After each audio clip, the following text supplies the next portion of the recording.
দুইটা দুইটা ভয়ঙ্কর পাপের কথা বলে দেই। এই দুইটা পাপে যারা আসক্ত হয়ে আছে তারা তওবা করে ফিরে আসলে পরেও সারা জীবন তাদেরকে এটা সাফার করতে হবে। কথা বুঝতে পারছেন না?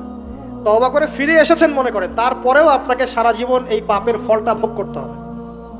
এক, মাদক দ্রব্য দীর্ঘদিন সেবন করেছেন, তওবা করেছেন, ফিরে এসেছেন, আল্লাহ হয়তো মাফ করে দিয়েছেন, আল্লাহ পাক মাফ করে দিয়েছেন, বাট আপনি আপনার দেহের যে ক্ষতিটা করে ফেলেছেন এটা পোষাতে পারবেন না।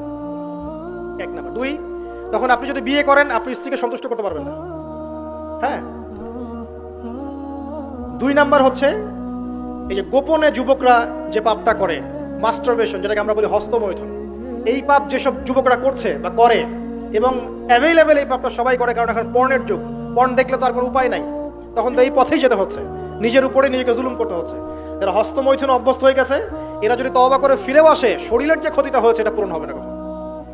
এখানে আপনার দেহের ক্ষতি, আপনার মস্তিষ্কের ক্ষতি, আপনার পরিবারের ক্ষতি, এমন আপনি যদি পরবর্তীতে গিয়ে পরিবার গঠন করতে চান, আপনি সুখী পরিবারও গঠন করতে পারবেন না, কারণ ভিতর থেকে আপনি নিজেকে শেষ করে ফেলেছেন।